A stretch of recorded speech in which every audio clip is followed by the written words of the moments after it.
हमारे भारत में जो है हम कहीं भी जाएंगे, कोई हमें रोक नहीं सकता।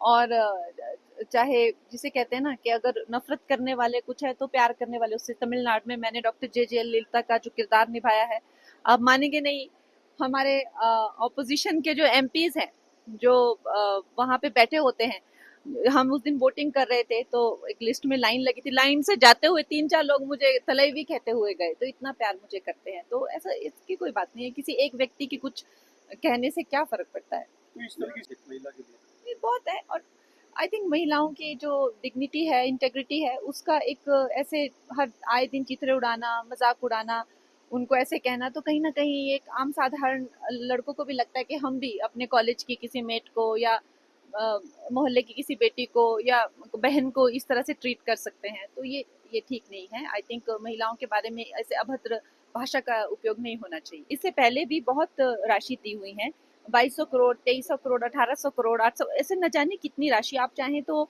मैं आपको फिनांस डिपार्टमेंट के थ्रू, नड्डा जी की टीम के थ्रू एक पूरा भेजूंगी कि अब तक हमने कितना रिलीज किया हुआ है पैसा यहाँ पर हिमाचल गवर्नमेंट के लिए। लेकिन दुख की बात ये है कि कहीं ना कहीं ऐसा अंदेशा लगाया जा रहा है कि यहाँ से फंड डाइवर्ट हो रहे हैं, कांग्रेस पार्टी जो है यहाँ से फंड डाइवर्ट कर रही है। ये करप्शन के उन पर बहुत भारी चार्जेस जो है लग रहे हैं। तो ये चिंता का कारण है। जब प्रधानमंत्री जी मेरे कैंपेन में आए तब भी उन्होंने कहा था कि मैंने जो पैसा दिया था आपदा के लिए उसका क्या हुआ, मुझे पूरा लेखा जोखा चाहिए।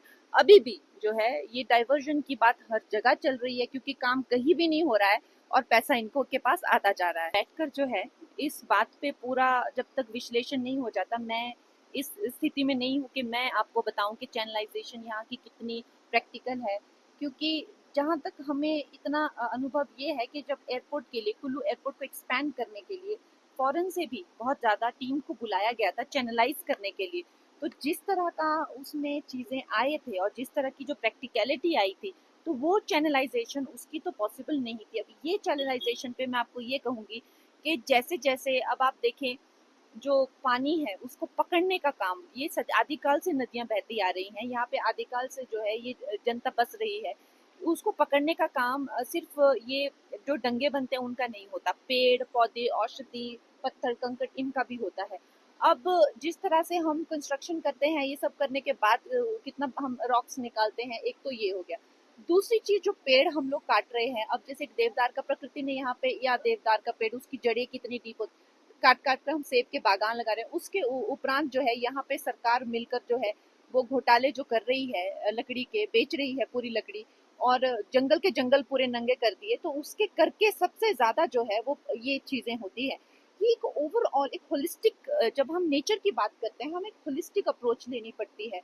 हम एक जस्ट एक कॉन्क्रीट उसमें नहीं जा सकते कि हम लोग जो है सिर्फ दीवार लगा के, होलिस्टिक अप्रोच है ताकि जो भी हम करें वो सस्टेनेबल हो।